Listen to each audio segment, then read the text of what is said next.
हम plant physiology start करेंगे transport in plants chapter से। तो ट्रांसपोर्ट जो है प्लांट्स में वो दो तरीके की होती है, एक स्मॉल डिस्टेंस में ट्रांसपोर्ट जो होती है और एक लॉन्गर डिस्टेंस में जो होती है। स्मॉल डिस्टेंस में जो होती है वो वाया डिफ्यूजन या एक्टिव ट्रांसपोर्ट के द्वारा होती है, और लॉन्गर डिस्टेंस में जो होता है उसमें वैस्कुलर सिस्टम का रोल होता है, जिसमें कि जाइलम एंड फ्लोएम, जो कि जाइलम जो होती है हमारे वो वाटर एंड मिनरल्स को ट्रांसपोर्ट करती है, फ्लोएम जो होती है वो ऑर्गेनिक एंड मिनरल न्यूट्रिशन को ट्रांसपोर्ट करती है। एंड इस प्रोसेस को हम लोग कहते हैं ट्रांसलोकेशन। जो डायरेक्शन ऑफ ट्रांसपोर्ट है वो दो हो सकता है, या तो वो यूनिडायरेक्शनल हो सकता है यानी कि एक ही डायरेक्शन में होगी, जिस यूनिडायरेक्शनल जो कि एक ही डायरेक्शन में होती है। जाइलम फंक्शन करता है यूनिडायरेक्शनल, जो कि वाटर एंड मिनरल्स को ट्रांसपोर्ट करता है, एंड फ्लोएम टिश्यूज जो होते हैं वो ऑर्गेनिक एंड मिनरल न्यूट्रिशन को मल्टी डायरेक्शनल ट्रांसपोर्ट करती है, जो कि basically from source to sink होता है, यानी कि जहाँ पे वो बन रही है, जहाँ पे वो प्रोड्यूस हो रही है, वहाँ से जहाँ उसकी नीड है वहाँ तक। Transport has two types: passive transport and active transport. These types are basically done on how they are carried, how the molecules are carried away, and how the transport is done. So transport is divided into passive transport and active transport. Transport is further divided into simple diffusion and facilitated diffusion. Through this diagram we can understand how the simple diffusion, facilitated diffusion and active transport takes place. In this diagram, simple diffusion is shown. Both simple diffusion and facilitated diffusion carries out along the concentration gradient, यानी कि वो जहाँ पे ज़्यादा है, from higher to lower concentration they will go, they will pass the membrane of the cell. In simple diffusion they simply pass the membrane, but in facilitated diffusion they need some proteins, which can be a channel protein like this one or a carrier protein like this one. But in active transport a specific protein is also required, also they need energy, that is ATP. तो अभी हम देखेंगे कि passive transport क्या होता है। Passive transport का first part है सिंपल डिफ्यूजन, जो कि सेल टू सेल होती है, ओवर शॉर्ट डिस्टेंस होता है, जिसमें कि एनर्जी रिक्वायर्ड नहीं होता है। Along the concentration gradient molecules move करती है, जैसे कि जहाँ हायर कंसंट्रेशन है वहाँ से लोअर कंसंट्रेशन रीजन को मॉलिक्यूल्स मूव करेगी।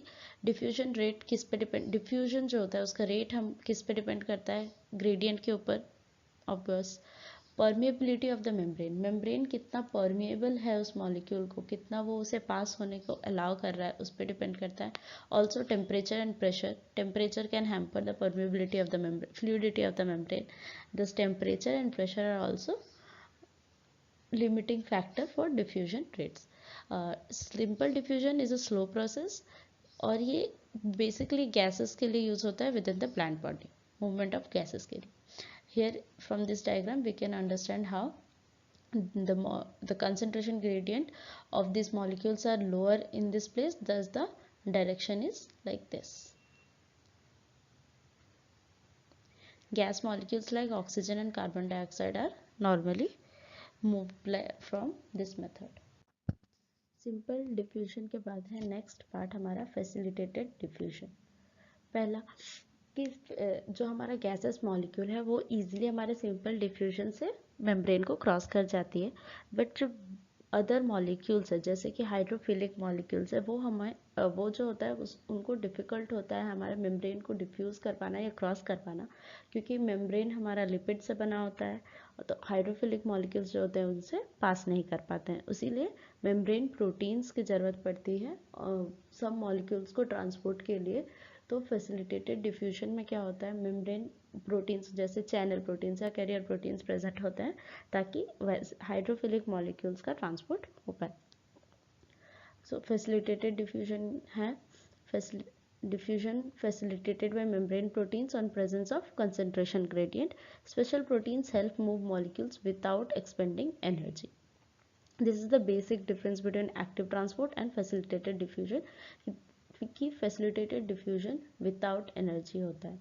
डिफ्यूजन का जो रेट है वो मैक्सिमम कब होगा, जब सारे ट्रांसपोर्टर प्रोटीन यूज में होंगे, यानी कि उनका सैचुरेशन आ गया होगा, तब डिफ्यूजन रेट हमारा मैक्सिमम रहेगा।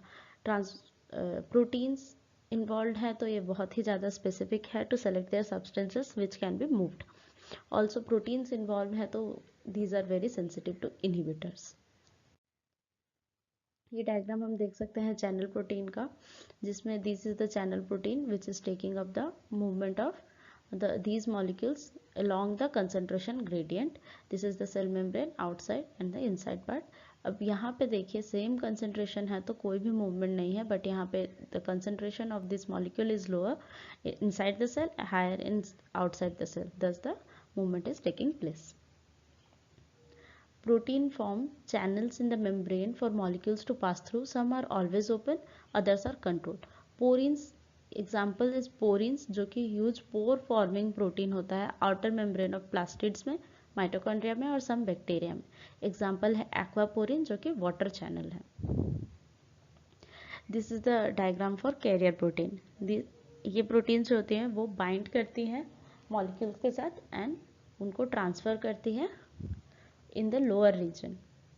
यहाँ पे हम देख सकते हैं सेम कंसंट्रेशन है तो कोई भी मूवमेंट नहीं हो रहा है, बट यहाँ पे हायर कंसंट्रेशन है outside the cell and lower concentration है इनसाइड द सेल, इसीलिए यहाँ पे मूवमेंट होगा through carrier protein. In case of carrier protein, molecules bind to the transport protein. The transport protein then rotates and releases the molecule inside the cell. Glucose है एक बहुत ही अच्छा example. Glucose is transported across a cell membrane with the help of specific carrier proteins.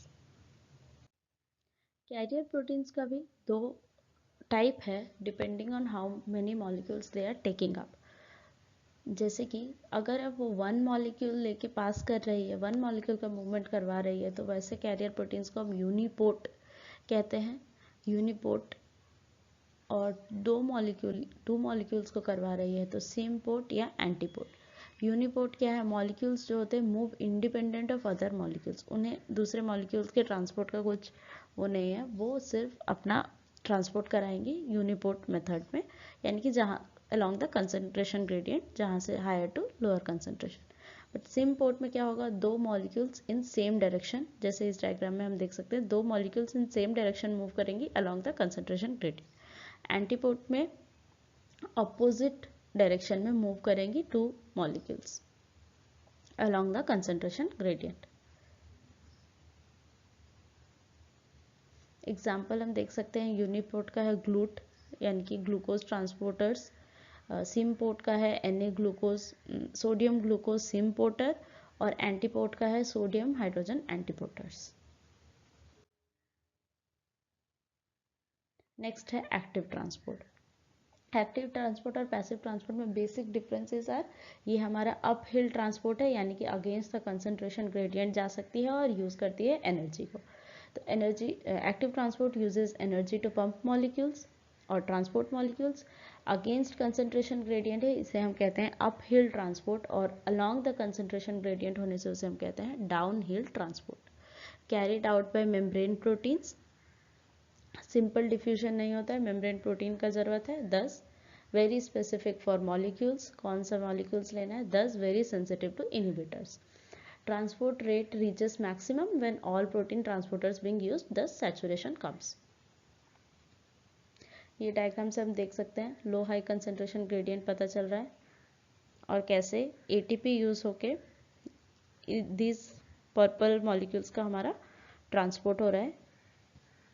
Some examples पढ़ते हैं. Ions moving from soil to roots, chloride and nitride moving from the cytosol to the vacuole, photosynthesis sugars moving from leaves to fruit, calcium moving between cells with the help of ATP energy, minerals moving through a stem to different parts of plant, water moving from plant roots to other plant cells due to root pressure. These are some of the examples of the active transport. Comparison of different transport processes. क्या क्या होता है देखिए. Properties है, पहला तो membrane protein required है क्या? सिंपल डिफ्यूजन में नहीं है. फैसिलिटेटेड ट्रांसपोर्ट में है एंड एक्टिव ट्रांसपोर्ट में भी है. हाईली सेलेक्टिव कौन सा होगा? जो मेम्ब्रेन प्रोटीन यूज करेगा वही हाईली सेलेक्टिव होगा. Thus facilitated transport is highly selective for the substances और the molecules they are transporting.